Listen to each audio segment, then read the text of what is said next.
दोस्तों, सऊदी अरब में औरतें गुलाब जल और फिटकरी का इस्तेमाल क्यों करती हैं? ये सवाल विशाल के जहन में बार बार आ रहा था। जब विशाल की मालकिन उससे कहती कि मुझे गुलाब जल और फिटकरी लाकर तुम दे दो, और अपने मालिक से इस बात का कभी भी जिक्र मत करना कि मैं तुमसे गुलाब जल और फिटकरी मंगाती हूँ, तो विशाल का दिमाग इससे खराब हो जाता था कि आखिरकार अपने पति की चोरी से वो गुलाब जल और फिटकरी का आखिर करती हैं तो क्या करती हैं, और क्यों रात में ही उसका इस्तेमाल करती हैं। ये बड़ा हैरान कर देने वाला, परेशान कर देने वाला सवाल था। दोस्तों, आप ही बड़ा हैरान हो रहे होंगे कि जब इस सवाल का खुलासा होगा, आपके सामने होगा। विशाल जो वह हिंदुस्तानी नौजवान सऊदी अरब जाता है कुछ पैसे कमाने के लिए, और वहाँ एक मालकिन का वह ड्राइवर हो जाता है। उसको गाड़ी चलाना आती थी, इसलिए ड्राइवर पर एक औरत है जो उसको रख लेती हैं। सैलरी भी उसकी अच्छी खासी देती है वो औरत, लेकिन उस औरत का पति उसके पास में नहीं रहता था और दूसरे मुल्क में वह पति रहता था, और कभी कभी हफ्ते में 10 दिन या उसके पास में आ जाया करता था। दोस्तों, विशाल उस औरत को चाहने लगता है। उसके बाद में क्या होता है और ये गुलाब जल और फिटकरी का क्या राज है, बड़ी ही इंटरेस्टिंग कहानी है। आप बने रहिए 10 मिनट के लिए मेरे साथ। मैं सफ़ी खान दास्तान ज़िंदगी में आज आपको बहुत ही इंटरेस्टिंग कहानी सुनाने जा रहा हूँ। दोस्तों, हिंदुस्तानी विशाल और सऊदी अरब की उस औरत की कहानी जो सुनकर आपको बड़ा मज़ा आ जाएगा। बस वही रिक्वेस्ट आपसे कि प्लीज़ आप एक बार हमारे चैनल को सब्सक्राइब कर दीजिए, वीडियो को आप लाइक कर दीजिए, आप एक बार वीडियो को शेयर ज़रूर करें। दोस्तों, हिंदुस्तान के मध्य प्रदेश में रहने वाला विशाल बहुत ही गरीब परिवार में रहता था। वहाँ रहकर वह अपने घर की जिम्मेदारियाँ नहीं निभा रहा था, क्योंकि ड्राइवरी में जो कुछ भी वह कमाता था वह सब कुछ खर्च हो जाता था। वह अपनी बहन की शादी करें तो कैसे करें, अपने छोटे भाई को कैसे पढ़ाए, अपनी बीमार माँ की दवाई कैसे करे। इसके बाप का पहले से ही इंतकाल हो चुका था। अब घर की सारी जिम्मेदारियां विशाल के कंधों पर थी। विशाल का एक दोस्त सऊदी अरब में रहकर वो अपने अच्छी खासी कमाई किया करता था, और इसलिए विशाल ने अपने दोस्त से कहा कि यार, अगर सऊदी अरब में मेरे लिए भी कोई नौकरी हो, मैं ड्राइवरिंग करना चाहता हूँ, अच्छी सी कर लेता हूँ, जानता हूँ, लाइसेंस भी मेरे पास है। अगर कोई अच्छी नौकरी हो ड्राइवर की तो मेरे लिए निकल आए तो फिर मुझे आप बता देना। घर में रहकर ये मैं जो कमाता हूँ ये खर्च हो जाता है, पूरी तरीके से घर के खर्चे भी नहीं उठा पा रहा हूँ। दोस्तों, ये बात अपने वो दोस्त हैं जो दिल पे ले लेता है और विशाल के लिए किसी नौकरी की तलाश में लग जाता है, और बहुत ही जल्द उसकी ये तलाश भी ख़त्म हो जाती है, क्योंकि दोस्तों वहाँ पर एक औरत को एक ड्राइवर की ज़रूरत होती है। बस फिर क्या था, विशाल का दोस्त उसके लिए वीज़ा भिजवाता है, और फिर विशाल अपना सामान बांधकर इंडिया से पहुंच जाता है सीधा सऊदी अरब। दोस्तों, सऊदी अरब पहुंचने के बाद में विशाल एक दिन अपने दोस्त के पास उसी के रूम में रहता है, और फिर उसका दोस्त अगली सुबह उसको उसी औरत के पास ले जाता है। वह सऊदी अरब की औरत विशाल को नीचे से ऊपर तक एक नज़र भरकर देखती है, क्योंकि विशाल देखने में बहुत तंदुरुस्त था, हट्टा कट्टा था, नौजवान था, लगभग 28 साल की उसकी उम्र रही होगी। कुछ देर विशाल को देखने के बाद में वह औरत कहती है कि मुझे ये लड़का पसंद है, मैं आपको ड्राइवरिंग पर रखने के लिए तैयार हूँ। उससे विशाल की सैलरी भी अच्छी खासी खोल रखी थी। विशाल ये सुनकर बहुत ही खुश हो जाता है कि घर से आते ही उसकी नौकरी लग गई, वरना बहुत लड़कों के बारे में तो उसने सुना था कि सऊदी अरब में जाकर लड़के हैं जो बहुत परेशान हो जाते हैं, उनको बकरियां चरानी पड़ती हैं, उनको जंगलों में भटकना पड़ता है, तपती धूप में उनको बकरियों के पीछे दौड़ना पड़ता है। ये सुन के कभी कभी तो विशाल का भी मन होता था कि यार सऊदी अरब नहीं जाएगा, लेकिन अपने घर की मजबूरियों को देखते हुए फिर वह रह कर के भी लोगों को अच्छी खासी नौकरी कर रहे थे। उनकी नौकरियां सुन के, उनके हालात सुन के वह सऊदी अरब जाने का मन बना लेता है, और उसका नसीब अच्छा होता है, या फिर उसकी दोस्त की है जो मेहनत कह लीजिए रंग लाई। विशाल को घर से यानी कि इंडिया से आते ही सऊदी अरब में एक औरत के ड्राइवरिंग की नौकरी मिल चुकी थी। उस औरत ने अपने घर के बराबर में ही एक क्वार्टर है, कमरा है, वहाँ पर रहने के लिए उस विशाल को दे दिया था। इसी कमरे में उसको कहा कि आप रहो, जब भी मुझे ज़रूरत होगी तो मैं तुम्हें बुला दिया करूँगी। मुझे शॉपिंग कराने के लिए घर का राशन या सामान लाना हो तो वह आके उसे कह देगी। मैं जहाँ भी कहूँगी आपको वहाँ वहाँ मुझे ले जाना पड़ेगा। आपका ये कमरा है, रहो। इसी तरीके से विशाल अपनी नौकरी शुरू कर देता है और उस औरत के साथ में जहाँ वह कहती वहाँ चला जाता है। कुछ दिन बाद विशाल को ऐसा महसूस होने लगा कि जैसे वह उस औरत की तरफ को वह खींचता जा रहा है, क्योंकि वह औरत थी जो सऊदी अरब की थी। जो औरत जिसका विशाल ड्राइवर था वह विशाल की हम उम्र की थी, यानी कि लगभग 27-28 साल की उसकी उम्र होगी और 27-28 साल की उम्र विशाल की भी थी। और औरत देखने में इतनी खूबसूरत थी कि वह गाड़ी के पीछे बैठा करती थी तो विशाल शीशे से उसको देखा करता था। उसकी तरफ से नज़रें ही नहीं हटती, और नज़रें हटती भी कैसे, क्योंकि वह एक सांचे में ढली हुई मूर्त की तरह बहुत ही खूबसूरत और बहुत ही प्यारी, बहुत ही मासूम औरत थी। उसके चेहरे की मासूमियत पर विशाल फिदा हो चुका था। उसकी जो खूबसूरती थी उस पर दिल हार बैठता था और वह नज़र चुरा के अपनी उस मालकिन को देखता रहता था। दोस्तों, मालकिन जब उसको कोई भी काम करने के लिए कहती तो वह सर झुकाकर हाँ कर देता था और मालकिन का वह काम कर भी दिया करता था। अचानक से एक दिन उसको झटका तब लगा जब एक दिन उसकी मालकिन ने कहा कि विशाल, हमें एयरपोर्ट चलना होगा। मेरा पति दूसरे मुल्क से मेरे पास आ रहा है। मुझे झटका सा, विशाल कहता है कि मुझे झटका सा लगा। बहरहाल मैं कर देता हूँ कि उसे, क्योंकि उसकी ड्यूटी थी और नौकरी भी थी। और जब वो एयरपोर्ट पहुँचता है और जब उसके शौहर यानी कि उसके पति को वह देखता है तो उसको दूसरा झटका लगता है कि क्योंकि उसका पति लगभग 55 या 60 साल की उम्र का था और औरत है जो उसके बदन की जितनी वो थी, वो इतनी खूबसूरत मालकिन थी, उतनी ही वह आदमी था उसके काबिल नहीं था। यानी कि वो औरत और आदमी उसकी उम्र में आधी भी नहीं थी। और आदमी के सारे बाल सफ़ेद व चेहरे पर भी झुर्रियाँ पड़ी हुई थी। जब उसको उस औरत के साथ में उसे देखा तो मैंने समझा कि ये शादी शायद कोई समझौता है। खुशी के साथ ये खूबसूरत औरत इस बूढ़े आदमी के साथ में कैसे कर सकती हैं। बहरहाल उसको वहाँ से लेकर दोनों मियाँ और बीबी गाड़ी में बैठ जाते हैं।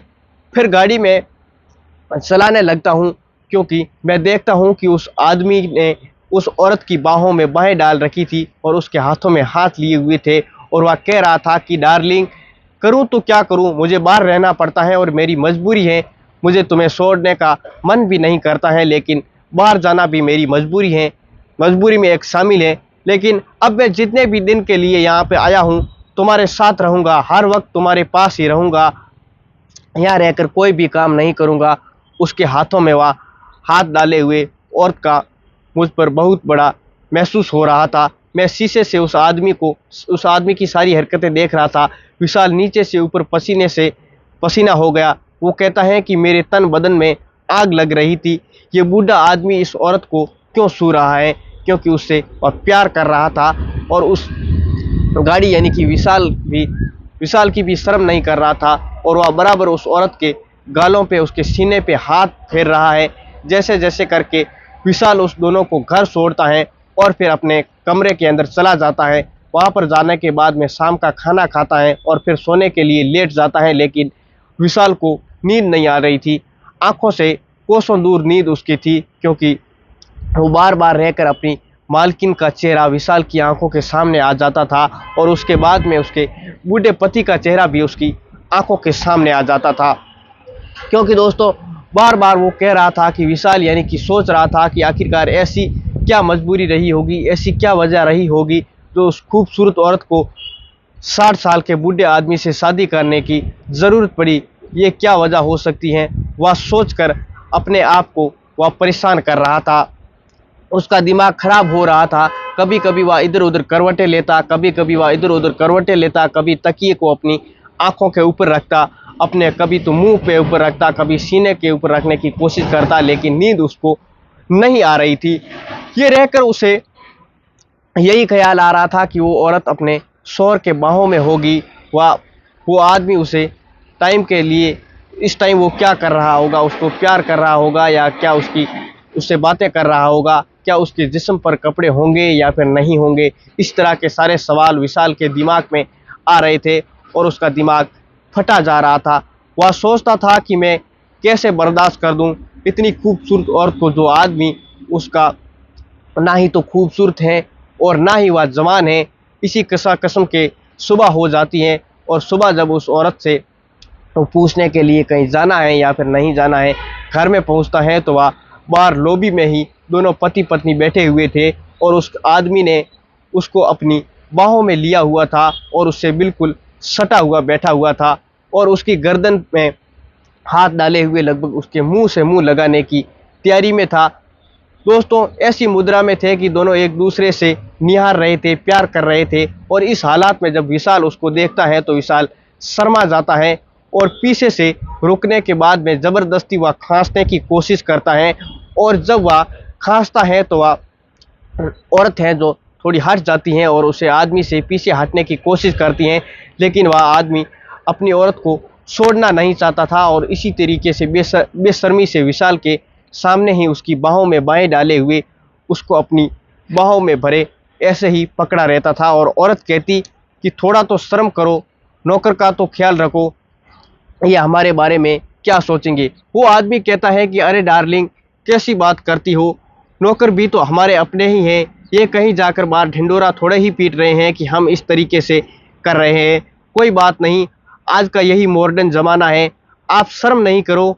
उसके बाद में वह आदमी विशाल से पूछता है कि आप यहाँ पर क्यों आए हो, क्या कोई काम है। तो विशाल कहता है कि सर, मैं मैडम से पूछने के लिए आया हूँ कि आज उसको कहीं जाना है या फिर नहीं जाना है। वह आदमी कहता है कि आज तुम्हारी मैडम कहीं नहीं जाएगी, आज ये पूरा दिन मेरे साथ ही रहेगी, क्योंकि मैं काफ़ी दिनों के बाद में बाहर से आया हूँ, तो जितना भी तुम्हारी मैडम का वक्त है वो मेरे साथ गुजरेगा, इसलिए आज का दिन तुम्हारी छुट्टी है। चाहो तो कहीं आप घूमने चले जाओ, और अगर कहीं भी घूमने जाना हो तो खाना खाओ और आराम करो, जब कोई काम होगा तो हम आपको बता देंगे। उसकी ये बात सुनकर विशाल जब वापस अपने रूम की तरफ आता है तो वहाँ तो उसको फिर दोबारा गुस्सा आने लगता है कि बूढ़ा आदमी कितना बेशर्म है, उसने मेरा भी ख्याल नहीं किया और उसको छोड़ा भी नहीं और बराबर उसकी बाहों में बाहें डाले हुए सामने ही ऐसे कर रहा था। इतनी उम्र होने के बाद भी कुछ तो लिहाज होनी चाहिए, कुछ तो शर्म होनी चाहिए। कभी कभी तो विशाल के दिमाग में ये बात आती कि अभी उस आदमी का मर्डर ही कर लें, लेकिन हुकूमत और वहाँ के कानून के बारे में विशाल ने खूब सुन रखा था कि ये यहाँ मौत के बदले मौत की सज़ा है, यहाँ खून के बदले खून है। अगर आपने किसी की तरफ नज़र उठाकर गलत नज़र से किसी को देखा तो उसकी सज़ा भी अपने हिंदुस्तान जैसा कानून, सऊदी अरब का कानून नहीं है, क्योंकि बल्कि सऊदी अरब का कानून है जो बहुत सख्त है। इसलिए वह अपने गुस्से को कंट्रोल करता है, अपने गुस्से को वह पी जाता है। और कुछ देर बाद में लगभग 1 घंटा ही गुजरा था कि विशाल अपने कमरे में आराम कर रहा था कि वह औरत उसी कमरे में आती है और उसके बाद में दरवाज़ा खटखटाती है। और दरवाज़ा खोलने के बाद में जैसे ही विशाल वहाँ पे लेटा हुआ था, अपनी मैडम को देखकर वह उठकर बैठने की कोशिश करता है, लेकिन वह मैडम कहती है कि नहीं नहीं विशाल, लेटे रहो, बस मैं तुम्हारे पास एक काम के लिए आई हूँ, मेरा काम करना, मैं तुम्हें बहुत। एकदम से उठकर वह बैठ जाता है और वह कहता है कि मैडम बताइए क्या काम करना है। तो वह कुछ पैसे विशाल को देती है और विशाल कहता है कि लो, आज मेरा पति मुझे बाहर जाने नहीं देगा, मुझे छोड़ना ही नहीं चाहता, जब से आया है बस हर वक्त मुझे पकड़े रहता है और इसलिए मेरा बाहर जाना आज नहीं होगा। ये पैसे लो और जिस स्टोर में मैं सामान खरीद कर लाती हूँ उसी स्टोर जाना और मेरा सामान लेकर आना और कहना कि मैडम ने आज गुलाब जल और फिटकरी मंगाई है और तुम्हें देना होगा। हाँ, उससे भी कहना कि मैडम के पति आ गए हैं, इसलिए वह फिटकरी और गुलाब जल की मात्रा दुगनी कर दें। विशाल उसकी ये बात सुनकर हैरान हो जाता है, परेशान हो जाता है, क्योंकि इस चक्कर में वह पड़ जाता है कि आखिरकार मैडम फिटकरी और गुलाब जल का आखिर करती हैं तो क्या करती हैं। फिर पति के आने के बाद में मात्रा दुगनी कर देता, इसका क्या मतलब है।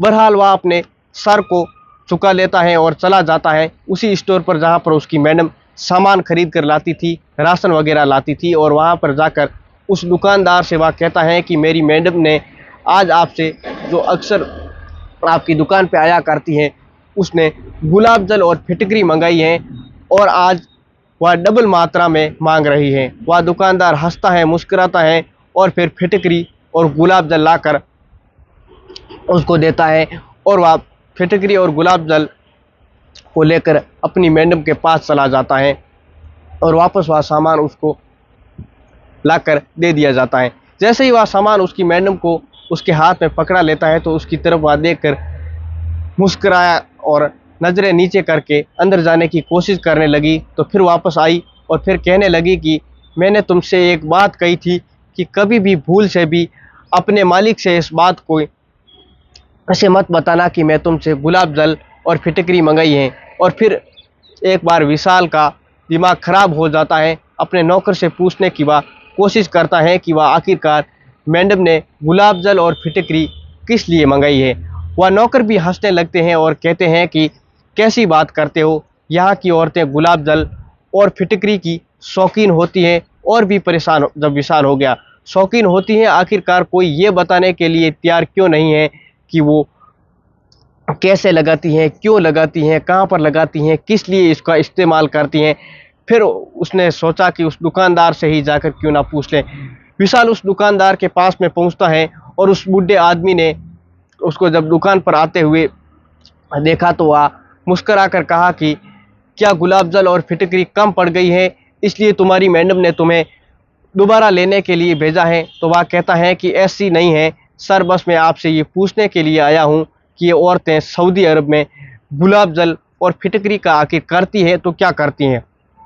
विशाल के चेहरे की तरफ वह देखता है गौर से और फिर मुस्कुराने लगता है और वह कहता है कि भाई, सऊदी अरब के अंदर गुलाब जल और फिटकरी की इतनी डिमांड है कि औरतें इधर सामान आता है और इधर बिक जाता है। डबल मुनाफे पर भी गुलाब जल और फिटकरी मैं बेचता हूँ, लेकिन हाथ ही नहीं आता है। मुझे इतना ऑर्डर करना पड़ता है कि पूरे सऊदी अरब में सबसे ज़्यादा मेरी दुकान से गुलाब जल और फिटकरी औरतें लेकर जाती हैं। मैंने पूछा कि भाई, ये मैंने सब कुछ सुन लिया है, लेकिन ये तो बताओ कि आखिरकार ये औरतें करती क्या हैं। तो वह एक ज़ोर से हंसी और हंसता है और उसे कहता है कि ये जानने की कोशिश नहीं करो, तुम परदेसी हो, बाहर के हो, ये एक राज की बात है। और राज की बात, कैसी राज की बात थी, क्या इसमें राज था। विशाल बड़ा परेशान था और फिर वह अपने रूम की तरफ चला जाता है। वह पड़ा हुआ बस इसी बात को सोचता था कि अपनी मालकिन के ख्यालों में उलझा रहता था और ये भी सोचता था कि आखिर सऊदी अरब का कानून बड़ा सख्त है। अगर उसकी मालकिन को उसके बारे में शक हो गया कि वो उसके ऊपर गलत नज़र रखता है और फिर वह हुकूमत से उसकी शिकायत कर दी तो उसकी जान के लाले पड़ जाएंगे। लेकिन करता तो क्या करता, अपने दिल के हाथों वह मजबूर था, अपने दिल के आगे वह हार गया था। एक तरफ तो उसका दिमाग कहता कि विशाल, तू ये गलत कर रहा है और ये तू परदेश में कमाने के लिए आया है, तुझे अपनी मालकिन के ऊपर इस तरीके से नज़र नहीं रखनी चाहिए। इधर दिल था कि ये मानने के लिए तैयार ही नहीं था। जब भी मालकिन की तरफ देखता, मोहब्बत भरी नज़रों से देखता, प्यार से देखता और यही सोचता कि आखिर बदले में उसकी मालकिन भी उससे साथ प्यार की इजहार करे। और विशाल को सबसे बड़ी खुशी तब हुई जब उसकी मालकिन ने बताया कि उसका मालिक है जो वह बाहर अपने जहाँ से आया था वहीं जा रहा है। विशाल बहुत ही खुश हो जाता है, जैसे कि उसकी कोई बड़ी लॉटरी लग गई है। बहरहाल जब उसका मालिक बाहर चला जाता है तो उसके दिन उसकी मालकिन विशाल से कहती हैं कि विशाल, चलो मुझे शॉपिंग कराने के लिए लेकर चलो। तो शॉपिंग कराने के लिए जब विशाल और उसको मालकिन को ले जाता है तब विशाल को एक कैफ़े में ले जाती हैं और कैफ़े में ले जाने के बाद में वह कहती हैं कि बर्गर खाओगे या कोल्ड ड्रिंक पियोगे। विशाल कहता है कि मैडम, जैसा आप चाहो, जैसा आप अच्छा समझो। कैफ़े में जाकर के, क्योंकि वह फास्ट फूड कैफ़े था, वहाँ पर जाके 2 कोल्ड ड्रिंक और बर्गर का ऑर्डर करती हैं। वो मैडम दोनों कोल्ड ड्रिंक पीते हैं और बर्गर खाते हैं और फिर वह विशाल से कहती हैं कि विशाल, घर में फिटकरी और गुलाब जल ख़त्म हो गया है, मुझे उसी स्टोर पर लेकर चलो जहाँ पर मैं सामान खरीदती हूँ। बस गुलाब जल और फिटकरी का नाम सुन करके फिर से विशाल के दिमाग में बिजली सी दौड़ने लगती है और जैसे ही उसको यानी कि 1000 वोल्ट का झटका लगाओ। ये एक पहेली थी जो सुलझने का नाम ही नहीं ले रही थी। वह अपनी मैडम से भी जब पूछने की कोशिश करता कि मैडम आखिरकार इस गुलाब जल और फिटकरी का तुम करती हो तो क्या करती हो, तो उससे कभी भी इस बात की हकीकत उससे नहीं बताई थी। बस कभी मुस्कुरा देती तो कभी आँखें चुरा लेती, कभी ये कहती कि तुम इस चक्कर में मत पड़ो, ये खास औरतों के लिए होता है, तुम जानकर क्या करोगे। आज विशाल ने जो है वो पक्का इरादा कर लिया था कि अपनी मैडम से आज इस बात को पूछ कर रहेगा कि आखिरकार वो इतने गुलाब जल और इतनी फिटकरी की क्या करती हैं रोज़ाना। तो दोस्तों, अगर उसे इतनी ज़्यादा ज़रूरत है तो फिर वह एक बार में ही क्यों ना वह ज़्यादा लेकर रख लें। बहरहाल वह उसको स्टोर पर लेकर चला जाता है। स्टोर पर वह अपना ज़रूरत का सामान यानी कि गुलाब जल और फिटकरी वगैरह और भी है जो उसका घर का सामान खरीदता था, और वह खरीद करके आज उसके पीछे नहीं बैठती मैडम, बल्कि विशाल के बराबर वाली सीट यानी कि फ्रंट सीट पर वो मैडम बैठ जाती हैं और विशाल से चलने के लिए कहती हैं। विशाल गाड़ी चला रहा था और फिर अचानक से वह अपनी मैडम से सवाल करता है कि मालकिन, एक बात पूछूं, अगर आप बुरा ना मानो तो। वह कहती हैं कि बोलो, क्या बात है। विशाल कहता है कि मैडम, मैंने मालिक को देखा है, मालिक का और आपका कोई भी मेल नहीं है, और मुझे ऐसा लगता है कि तुमने मालिक के साथ में अपनी मर्जी से शादी नहीं की है। अगर कोई मजबूरी रही होगी तो आपके सामने रही होगी, जो आपके मालिक से शादी की है। कहीं ना किसी भी तरीके से आप मालिक के साथ में मेल नहीं खाती हो, नहीं तो आप इतनी खूबसूरत हो, मालिक इतने खूबसूरत भी नहीं है, उम्र भी आपसे डबल है, आखिरकार ऐसी क्या वजह रही होगी। ये बात सुननी थी कि मालकिन एकदम गुस्से में आ जाती है और विशाल की तरफ देखती हैं। विशाल कहता है कि मेरी तरफ घुरकर वह देखती हैं। वह कहती हैं कि तुम अपने काम से काम रखो, नौकर हो, हैसियत में रहो, अपनी औकात में रहो, मालिक बनने की कोशिश मत करो। मेरी ज़िंदगी में दखल देने की, मेरी ज़िंदगी में झांकने की तुम्हें कोई हक नहीं है। जिस काम के लिए तुम रखे गए हो, अपने काम को अंजाम दो और चुपचाप अपना काम करो। फालतू मेरी ज़िंदगी में झांकने की कोशिश करोगे तो इसका आपको बड़ा नुकसान होगा। दोस्तों, विशाल ये जवाब सुनता है। विशाल सुनता है तो वह उसके हाथ पैर हैं जो मानो ठंडे पड़ गए हो। वह सोचता है कि मालकिन उस पर इतना प्यार लुटाती थी, अभी अभी तो उसको कैफ़े में फास्ट फूड होटल में लेकर गई हुई थी, पेप्सी पिलाई और उसको बर्गर खिलाया और कपड़े भी खरीदती थी, तो उसके विशाल की पसंद नापसंद के बारे में पूछा करती थी कि उसके ऊपर ये कलर कैसा लग रहा है, ये अच्छा लगेगा भी या नहीं लगेगा। विशाल ऐसा समझता था कि जैसे उसकी मालकिन भी उसके अंदर इंटरेस्ट लेगी, लेकिन आज एक सवाल पूछने से उसको उसकी औकात दिला दी और उसको दिमाग में जो मालकिन की तरफ से तस्वीर बनी हुई थी, ये तस्वीर आज बिल्कुल भी धुंधली हो चुकी थी। बहरहाल फिर भी विशाल बिल्कुल खामोश हो जाता है और ला करके मालकिन को अपने घर छोड़ देता है। वहाँ जाकर के अपने कमरे में लेट जाता है और फिर यही सोचने लगता है कि मालकिन, क्या वाकई में किसी मजबूरी की तरह मैंने ये उनको किसी दुखती हुई रग पर ऐसा हाथ रखा है, ऐसा किया है, जिससे मालकिन जो तिल मिला उठी, गुस्से में आ गई। मुझे ऐसा सवाल उनसे नहीं करना चाहिए था। ये तरह तरह की बातें सोचकर विशाल सो जाता है।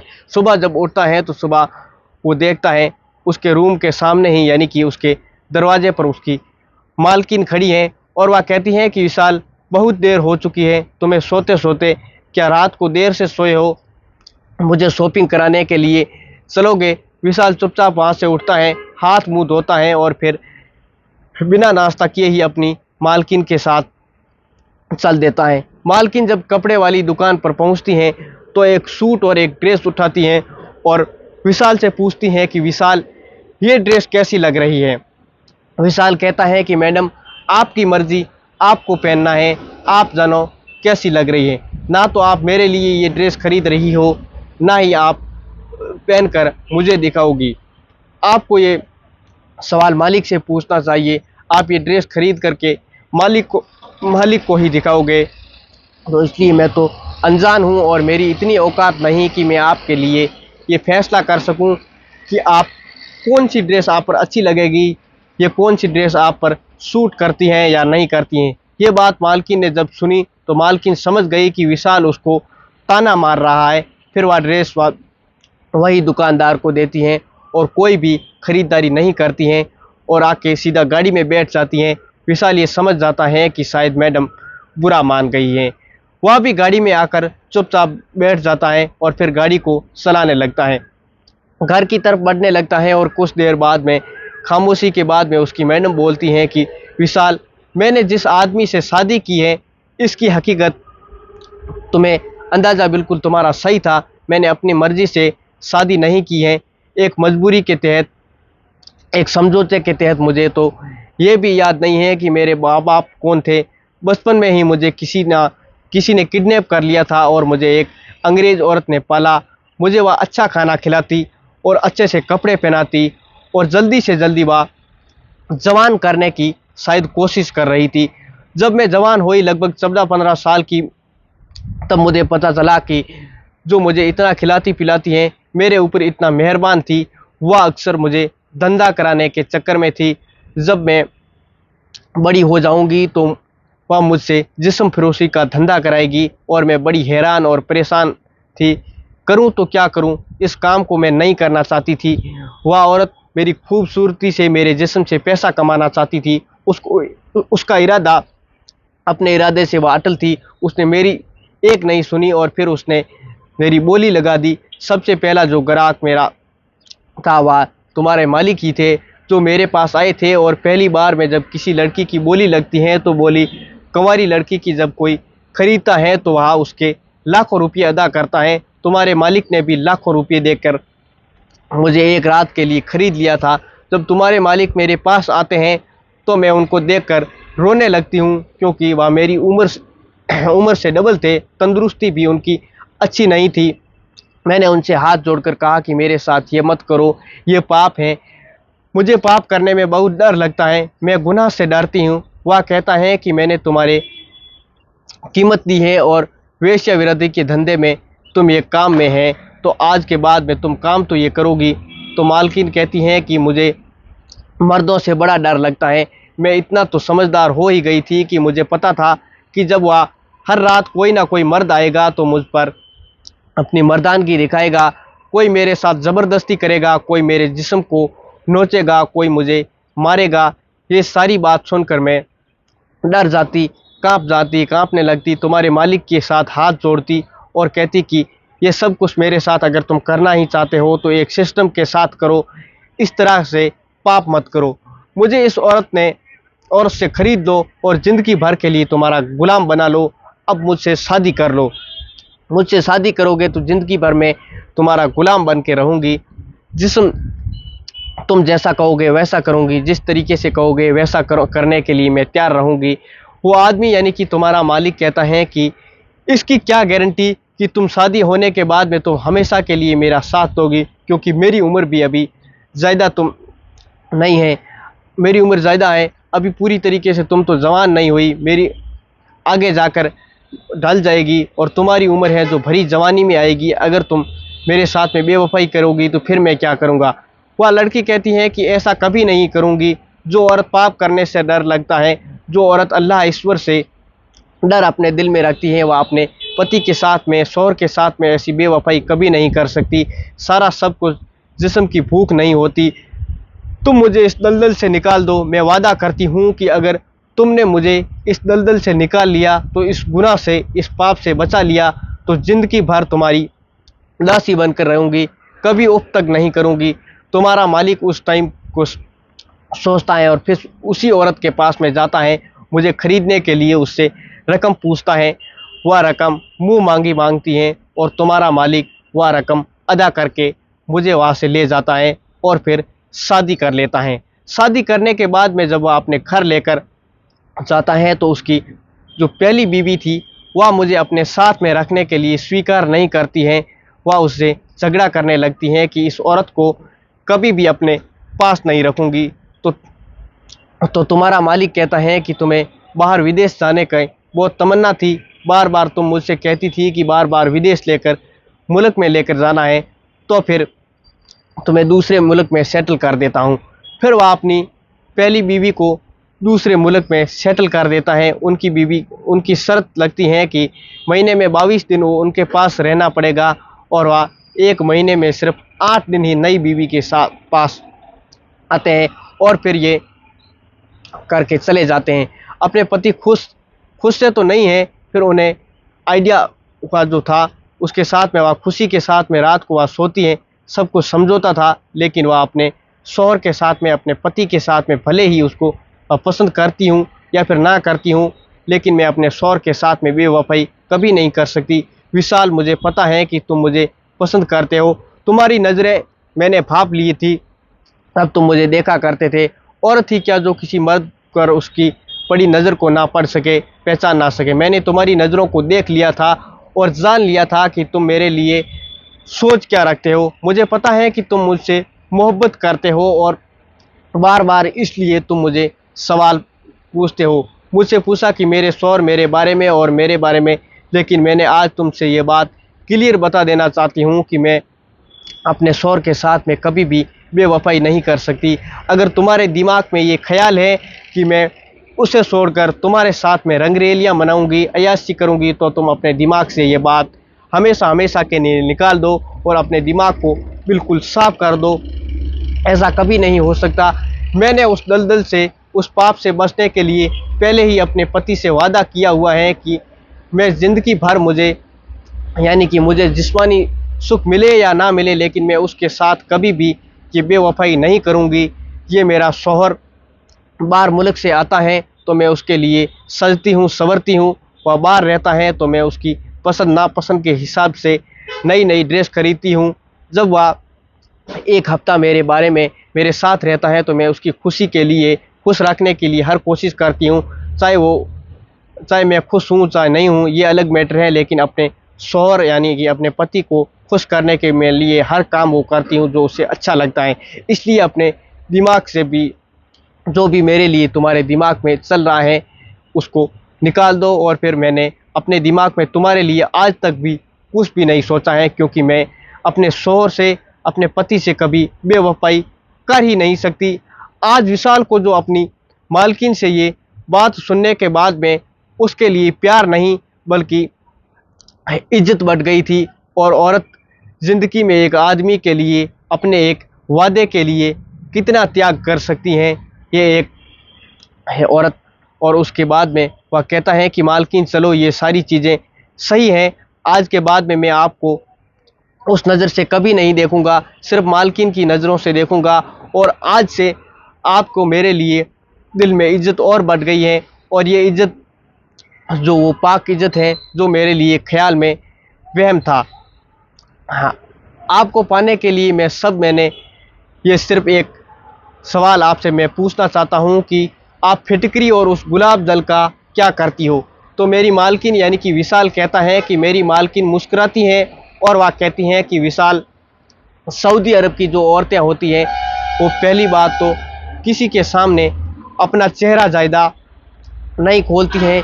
किसी को तुमने देखा होगा तो वो बहुत ज़्यादा खूबसूरत होती हैं और उसके चेहरे पर लाली होती है, ग्लो होता है, उसके चेहरे पर दाग बिल्कुल भी नहीं होते हैं।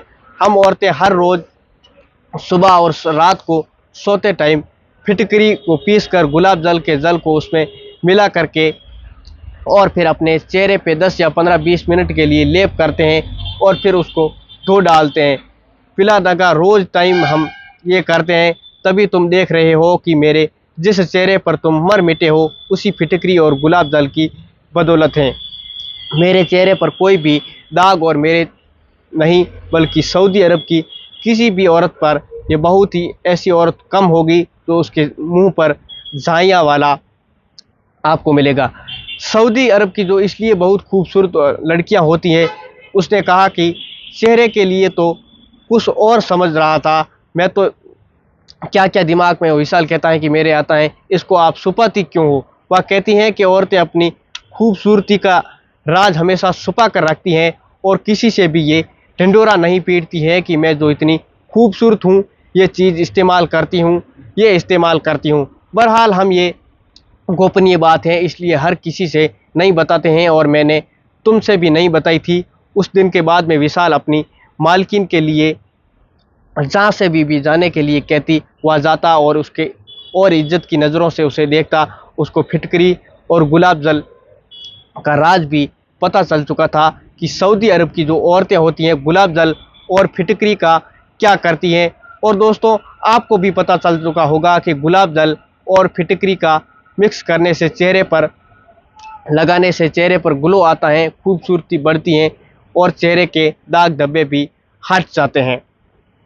दोस्तों, इस कहानी को सुनाने का उद्देश्य सिर्फ किसी को दिल दुखाना नहीं, किसी का परेशान करना नहीं था, बल्कि आपको भी एक कहानी सुनानी थी कि कहानी किस प्रकार की होती है, किस प्रकार की लोग सोच रखते हैं अपने मालिक के बारे में या हर किसी के बारे में सोच रखते हैं। तो हमारा कहना ये है कि हर किसी के बारे में अच्छी सोच रखिए, अपना और अपने परिवार का ख्याल रखिए।